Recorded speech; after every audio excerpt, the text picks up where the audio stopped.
1634 Coit, Grand Rapids, Michigan. You X-Files want to solve a real conspiracy.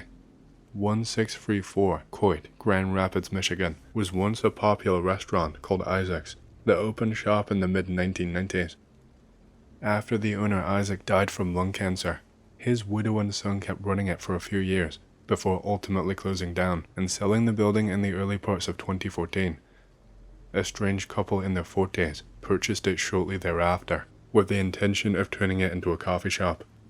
They painted the exterior, put a lamp in the middle of the building, taped garbage bags over the windows, and that is how it sat until the present day. It was in the fall of 2015 when weird stuff started happening. It was not uncommon to see 2 or 3 SUVs pull into the premises, bring in a group of young children, and then see the adults leave, but never catch sight of the children again. The reason I am posting this is because I was just walking my dog past that building tonight, when I saw a kid about 10 or 11 years old pull down a corner of one of the garbage bags taped over the window and proceeding to pound on the glass as if trying to get my attention. I pulled out my camera to get a picture, but right before the flash went off, he was seemingly pulled away by someone. I stood around for several more minutes, but the building seemed empty from that point forward. The police were called, showed up, flashed their lights in the window, and did not see anything, and just took off. No one is taking this shit seriously. I am telling you, something nefarious is going on here. If you tell the police that a child is in trouble, they will absolutely not just take off. Look, if you are for real, and I don't think that you are, go to the office of your local newspaper and tell your story to a reporter. If they won't investigate, go to the Notre Dame campus and talk to some hungry journalism students who are anxious to prove themselves. Stake it out for a few days and on. Restaurant owners are heavy DIY because margins are shit. I've used trash bags and tape so I don't slop paint on the windows. Investigate before anything else. Otherwise, this is a Paul LARP. Google searching the address says that you are full of shit. Does not look scary at all. There is a huge church right next door. It's in the middle of a residential area. Tons of eyes and traffic just from people living their lives every day. Nice attempt at a LARP though. Assume what you want, man. I know what I saw. I don't really see how a church next door proves anything, whether or not it looks scary. Does every place where something bad happens have to look like some compound or something? You know most human trafficking operations happen in plain sight, right? How? I bet some even operate in the basement of churches at night. I think this is compelling enough to at least take the OP seriously. It's a real place, and OP provided an in-person flash photo. Not to mention, Michigan ranked number 2 in human trafficking, especially kids. OP, stake it out. Ask the locals. Okay, I'll bite. Thanks for replying to me twice, OP. No one else believes your BS. Weird underworld mastermind buys an abandoned restaurant in the middle of a decent neighborhood, directly next to a church, with no fencing or cover from prying eyes, literally on a postage stamp corner lot. They abduct children, in SUVs, and load them into this tiny restaurant that might be 40 by 15 in size, in front of all of these houses and people in the area. There is a couple jogging by at the exact time that Google Maps happens to have a car there, taking pictures. But trust you, it's secluded. No one has ever seen anything but you, despite the BS you posted about people see things all the time. Who? How do you communicate with them? For next time, mention that the cops said they get calls like that all the time. It will make your story sound more believable. The children are quiet and disappear as soon as they enter the restaurant. You made a number of mistakes trying to make a believable tale, but the biggest is that children, especially young children, are not quiet, like ever, not in groups. Second, it would be more believable if this was in a remote location, not in the middle of a middle-class neighborhood, right next to a church and a block away from the school.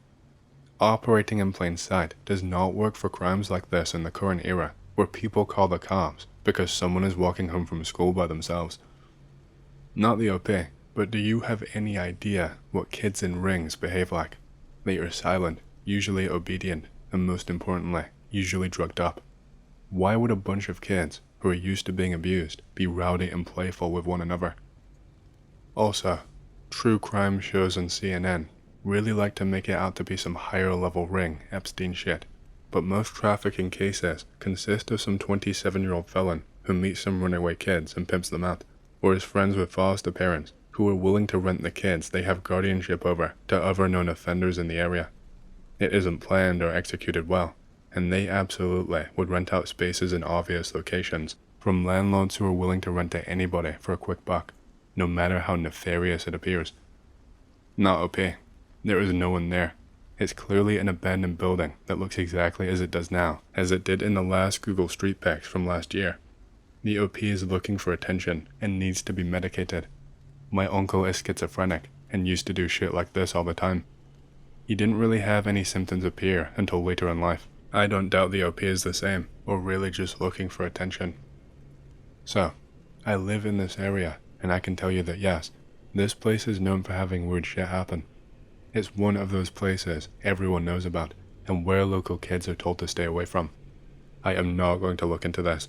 I am not taking any chances getting involved with something dangerous. Alright guys, I went. It's a 45-minute trip from Keizu. Was gonna take pics of the inside, but there were definitely people in there. Fuck that. Gonna go get something to eat and swing back in a few. Also, plot twist, it is for sale. This is probably an attempt to generate some interest in the property. It's a weird way to do it, no doubt, but hell, more people just search for that address than they probably ever have. Well played, OP. Well, someone is using it. There is clearly a light on in the photo. Not to mention, this was taken at almost 2 in the morning. Someone is in there. The website is the MLS. That's the master listing for the area, and it was updated on the 8th of December 2019. I'd say that's probably the reason for this post, either to get interest or derail the sale by trying to get that address to link to the archive of this page forever. Notice the address is the lead there, which is what will be pulled in by a search engine. Picture to prove I am actually here. Nope, nope, nope. Someone just came out of the building. Running. I am out of here. Fuck that shit. I was on the other side of the building, but I heard the door on the other side open and the sound of running. Did not see if anyone was behind me, because I booed the fuck out around the corner and got in my car and drove off. Parked a few blocks over. I am sorry I could not get a stream going, but I legit tried, truly. Don't believe me if you don't want to, but I gotta say, there is something extremely sketchy about this place, and the door opening and someone running out seals it for me. I am leaving for now, but I think tomorrow night I might get a couple of my boys to join me, and I will figure out how to broadcast on my phone, and we will do this right. But for tonight I'm out. Too spooked to stick around. Screenshot from inside for reference. I don't care what you say. That does not look like 2 years of renovating. If anything, maybe 6 months, not even a year. So weird. So, I have been doing some Googling for this Human Nicks company, and there is not much else out there. But somehow, my Google search for Human Nicks Grand Rapids brought up a link to this site. It's just a huge list of places in the UK where this guy is convinced that there are secret military bases. Just huge lists of addresses. Really strange that it came up, despite seemingly having no relation to any of this. Guys, I missed the live. What happened? Streamer saw some old lady leave the place. Nothing too suspicious inside, but old oil lamp described by OP was inside and on. Empty car solely in parking lot with windows down. Also this picture too. Looks like handprints on the window. Maybe OP is not actually bullshitting, and that these are the handprints of a child banging on the glass. Watch the fucking stream. When the dude goes up to the window, is it my imagination, or are those tiny handprints on the inside of the window? If so, that lends credibility to OP's claim that a kid was pounding on the window, and it is right on the spot where the trash bag is pulled down. Spookiness intensifies. The bottom of the glass door was broken, so this anon might have been telling the truth. I am telling you, they definitely caught on and cleaned up their shit real quick, and I bet it's not the first time it's happened before. This is a residential area, so I bet there are kids who get too curious, try and go in/break in, or fuck with it, and they end up snatched. Did anyone find out how many missing children there are in the area? Also, I will just say this once more. It does not take 2 years to renovate a 1,500 square foot space. I called OP a schizo in his original thread, but now I am pretty convinced that there is something going on, or at least that he was not LARPing. So here is my contribution to the investigation. The place looked like a standard diner from 2007 to 2011, when it was probably sold to Human X LCC. I have not found anything that would indicate that they ever actually opened the shop, since in July 2014 the windows were already covered and the closed sign in OP's pic was visible too. So the question is, why would anyone go through the trouble to repaint and redesign the building, only to have it stand empty for at least 5 years? Anyone have any stories about Isaac's? I recently cleaned an old building on Coit that used to be a restaurant called Isaac's, and the person that helped me get the job mentioned offhand that a lot of weird stuff has gone on there and didn't really elaborate, and I did not ask in case it was like ghosts or whatever. I am a big scaredy cat, so I brought a helper so I was not alone in the basement. It was a brutal job, and I've really never seen such a shit show before. Apparently, kids kicked in the back door and sprayed the fire extinguishers everywhere. The drywall guy got shit everywhere, and there was trash and drywall mud mixed together, and left in 5-gallon buckets for weeks after he was shit-canned for doing a subpar job. The shit stunk. OMG, it was awful. Anyways, I looked on Google to try and get the scuttlebutt, and found this Reddit thread I will drop above about supposed human trafficking there. The place definitely has a weird vibe. Not scary necessarily, or foreboding, but kinda sad. I don't know, it's quiet but not like tranquil. I just wondered if anyone had any more stories about this. It's just really stood out to me because the contractors, vendors, and office workers were all very, I'm getting this shit done ASAP, and then forgetting about it.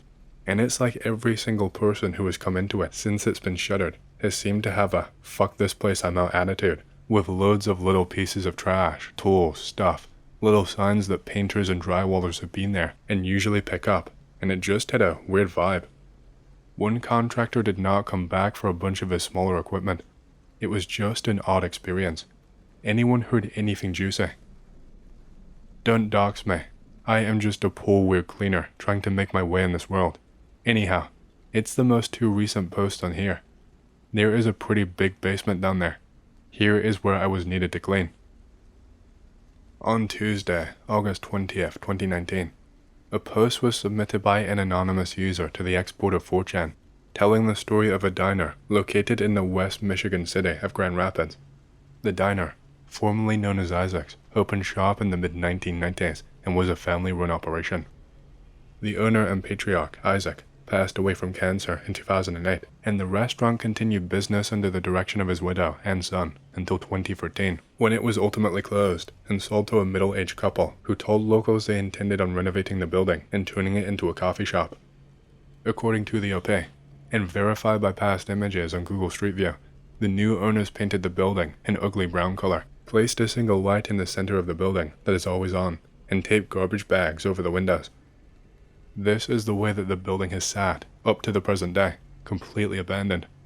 OP then goes on to say that the building became a hotbed of local discussion, and that it was not uncommon for people in the neighborhood to see SUVs pull up to the premises, drop off groups of children, and then leave, only for the kids to not be seen again. That is where things get interesting.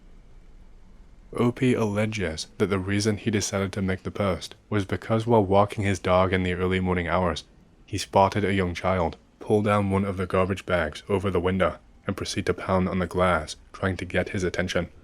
He then alleges that in the process of getting out his phone to take a photo, the child was seemingly pulled away by someone else inside the building, not to be seen again. Concerned, the OP says he contacted the authorities and claims that upon showing up, all they did was flash their lights through the window but saw nothing and ultimately left. That, he claims, is why he took it to 4chan for help. Responses to OP's thread were mixed, to say the least. From the beginning, there were those adamant about discrediting OP and his claims, while others opted for a more open-minded approach and began their own investigation into the building and its history. Early on, it was discovered that the property is owned by a mysterious company called Human X LLC, a company that according to publicly available records has a yearly revenue of $92,000 and employs a staff of 2. This added credibility to OP's claim that a couple owned the property. While it is only speculation, many users commented on the peculiarity of the company's name, noting that it looked like a combination of the words human and trafficking. 2 days after the original post, another 4chan user took to Twitch, streaming himself investigating the property. After pulling off to a side street, he exits his vehicle and walks around the premises, peeking in the windows. It was noted by several viewers that when he approaches the window, 2 tiny handprints can be seen on the glass, right where one of the garbage bags had been pulled down, adding further credibility to OP's story. A noise is heard off screen, and the streamer turns around, remarking that he had heard something. As he approaches the source of the sound, something spooks him enough to say, "Nope, I'm out," and start running. A scuffle is heard and the broadcast ends. No further contact was made by the streamer from that point on. Here is a link to the stream. Although it is not available anymore, it has since been deleted, and there is no archive of the footage. So, what is going on here? Is this truly the work of a human trafficking ring, or is it something less sinister? Perhaps it is nothing at all. Thoughts? Hey, hope you've enjoyed the story so far. If you want to hear more, make sure to subscribe, like the video, and leave a comment because it lets YouTube know you like the content and helps more people to see these videos. My next big goal for the channel is 100,000 subscribers, and as a celebration, I will be doing a Q&A video once we hit that goal. Thank you, and back to the stories. It was September 22nd, 2018. My friend asked me to help as his cameraman and YouTuber to showcase his blacksmith skills. We needed a location nearby, but remote enough that no cars or people would be heard. Since we were on the west coast of Washington, we chose Capitol Forest. I packed all of my gear carefully, GoPro batteries and multiple LED lanterns, since we planned to stay overnight. We used my 2-man Kelty ultralight tent, which was small but would hold my gear and protect us from the elements. We drove about 8 miles in on my black Jeep Patriot. I brought my AR-15 and my friend brought his 12-gauge shotgun. We took personal safety seriously. The wilderness is dangerous. It took us about 45 minutes to reach the spot I found, a small clearing with road access, surrounded by a heavily wooded ravine except for the road. We unloaded equipment, set up camp, and made shelter. I heard a strange bird call that sounded like gibberish in a sing-song manner, unlike any bird I'd ever heard before. It didn't sound like a bird at all. I looked for the raven but could not find it. This stood out because of my outdoors and military experience. Anything odd I'd make a mental note of. I set up 3 LED lanterns around the camp, 20 to 40 feet away from the tent. The nearest was on the edge of the ravine near thick ferns about 2.5 feet tall, overlooking the clearest ingress point. I began filming as Jay gathered wood and materials. I watched him baton wood, axe through vegetation, stand on his knives, and drive the tip of one knife into a rock, breaking it. His blacksmithing was impeccable. I reviewed footage and got more B-roll. By 8 p.m., it was very dark. We made dinner and got into our sleeping bags. I fell asleep immediately. I slept well until about 2:50 a.m. I woke to something sniffing near my head outside the tent. It huffed 3 times at intervals. I checked if Jay was snoring, but he was quiet. Later, I learned he had taken a medicated gummy. I unzipped my sleeping bag and held my AR-15 across my body, pointing the barrel at the huffing sound. Jay told me to go back to sleep and continued snoring. I tried to wake him loudly, but nothing stirred outside. No scrambling, no animals, no bugs. I stayed awake holding the rifle, sitting up, waiting for something to come through the tent. After nearly 3 hours, I went back to sleep. Jay woke me at 9 a.m. I told him about the noise, but he did not remember. I wanted to check for prints. There were none near my tent or on the muddy side of the ravine under the ferns, or the deer-frequented switchback trail, except for a strange imprint I thought might be a large dog or bear, not present the day before. Jay said that the print looked like a distorted man's footprint due to rain and slick mud. We laughed and disregarded the possibility. It started raining at around 10 a.m. I asked to invite friends from Tacoma. Jay agreed, and they promised to arrive by dinner. That day, we left knives and equipment in the tent and focused on gathering firewood. The temperature dropped to about 45 degrees Fahrenheit at night, cold enough for fingers to turn blue without gloves. Around 6 p.m., our friends arrived. Our fire burned cheerfully, and we had spaghetti for dinner. M was a military friend, and C was his guest. We talked about life, most of which was not going well. J and M both recently divorced and bonded over it. We played cards until midnight. I heard a small rustle in the ferns below us in the ravine. I looked up, hoping for a deer or a rabbit. J noticed and asked what I heard. 5 minutes later, the rustle was louder, followed by a soft ting in the center of the camp. I told them something over 3.5 feet tall just hit my bell trap, a string set up so that anything brushing it would knock down a bell from 4 feet high, which fell immediately and made a soft tink sound. I said, "Shh, we might see a deer," but I was wrong. 5 minutes later, at about 12:16 a.m., I saw a long white hand pop through the ferns no more than 20 feet away. It was white as marble, hairless, with black nails, in a strange crawling position. J, M, and C looked up. J froze in fear. M and C did not see it yet. I grabbed my rifle as the second arm emerged. Then the head appeared, broad, white face, a slightly elongated jaw or pseudo-snout, and a broad muscular chest. It was ripped, easily 7 feet tall with arms about 4 feet long. It reminded me of the white orc from The Hobbit, but more feral. I was struck dumb and terrified. Logic told me this huge creature had snuck up on us in the night. As I raised my rifle, Jay said, "Wait."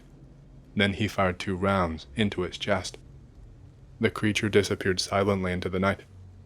Using my camera's bright 2000 lumen light, I ran down the ravine looking for blood, body, or torn brush.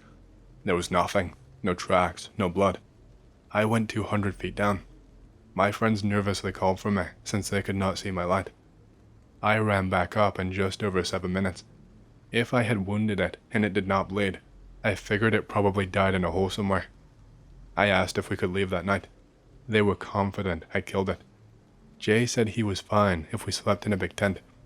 I said they were crazy. I wanted to leave. They convinced me to stay, saying it was scared or dead and we could look for it in the morning. I told them, "No, I'm sleeping in my Jeep. You guys can sleep in the tent. You're crazy." They went to bed. At about 1 a.m., I cozied up in my Jeep, haunted by nightmares of this creature's face, pressed against the window. But my friends were right. I probably killed it. At 3 a.m., nerves made me wake. I turned on my overhead light and high beams to scan the clearing. That is when I saw it again, a side view of the creature staring at my friend's tent from behind a stump. I started the Jeep, honked, and drove over 2 small trees toward their tent. The creature vanished down the ravine. I forced my friends into the Jeep, left their car, and insisted we leave that night. While packing, I glimpsed it moving to the other side of the clearing. With so much light from the Jeep, it did not want to be seen. I could not confirm the sighting fully, and fear kept me from recording. I never saw it stand up. I aimed for its chest. The LED lanterns barely illuminated the camp. Without them, we'd have only heard the creature, not seen it. When crawling out of the ferns, the creature kept its face angled down, exposing as little light to its eyes as possible. I don't know if that was intentional or to avoid eye shine.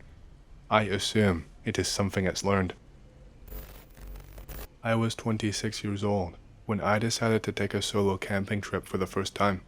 Nothing crazy, just me, a little tent, and some time away from everything. I'd been meaning to get out in the woods alone for a while. I figured some peace and quiet would do me good. Cedar Lake seemed like a good spot, about an hour away from where I lived, tucked away in a state forest that not many people talked about. Quiet, easy access, and a small lake with a boat ramp. Perfect. I packed light, just a little dome tent, a sleeping bag, enough food for 2 days, and my old aluminum rowboat. It's been with me since college. Nothing fancy, but reliable. I was not looking to rough it. I just wanted to be out there without anyone around. I got to the campsite Friday afternoon. The sky was still bright, with the kind of light that filters through pine trees just right, making the needles glow almost neon green. The air smelled like dirt and moss and something faintly sweet. It was late summer, just before the leaves started to turn. I set up the tent close to the shore, where the water was calm and the trees hung low. I did not do much that night, just built a small fire, cooked some canned chili on the edge of a grate, and read a bit until the fire died down. The lake was almost mere still, no breeze to disturb it, and the only sounds were the soft lapping of water and the distant call of an owl.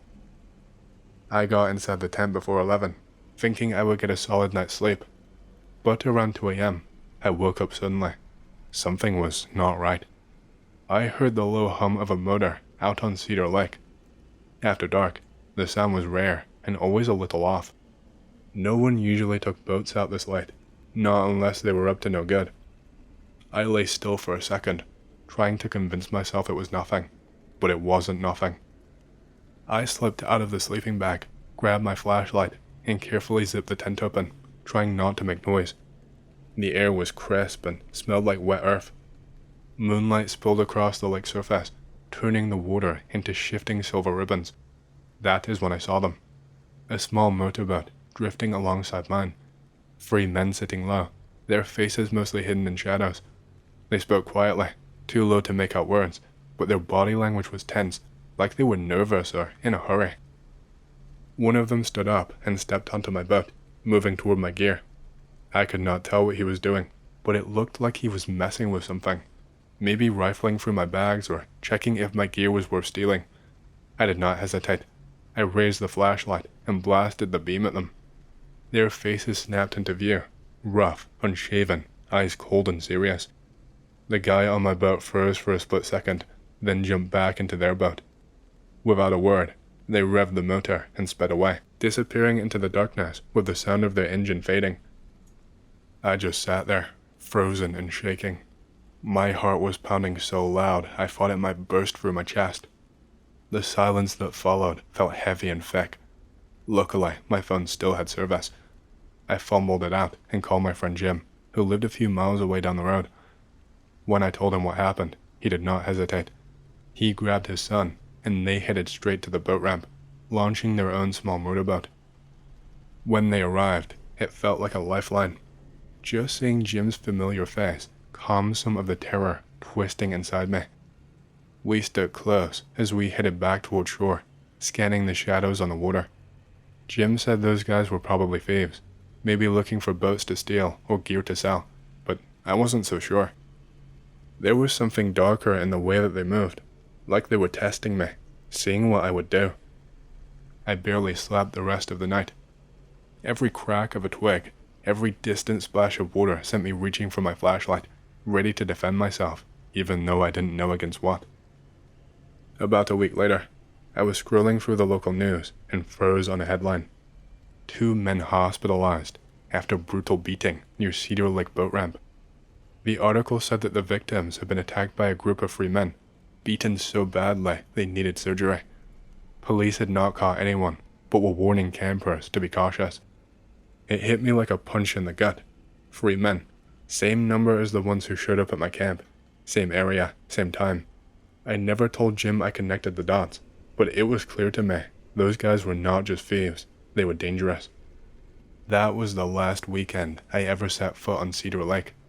Looking back, it feels like a moment I can't shake, like a line I'd stepped over without realizing it. Being alone out there, isolated in the dark, made me realize how exposed I was, how small. The woods and lakes we think of as peaceful can hide real danger. People who use the cover of night and solitude to do terrible things. I sometimes wonder what they wanted from me. Did they mean to steal my boat? Were they scoping me out for something worse? I don't know. This happened to me 3 years ago. I am 19 years old at the time. Visit house in rural Morocco while on holiday. I am staying in a rather big house. It is around 6 o'clock in the evening, cloudy weather. Mom and sister go to grandparents at the other side of the village. Dad is in the city nearby with some friends. Be bored and watch TV at home alone. Feel thirsty, so I go to the kitchen to get some soda or whatever. Pour the soda in the glass and take a sip. Nice. Walk back to the living room. Walk past stairs. Hear sounds from the second floor. Stop and think, what? Sounds like doors are closing, and hear loud dum sounds, as if someone is stomping on the floor. Oh god, oh fuck. Kind of panic. Quickly walk to the living room, almost spilling soda on the floor. Close the door. Turn on all of the lights. Wait for my parents and my sister to come home. Explain everything to my parents. They laugh it off. I refuse to sleep in the second floor.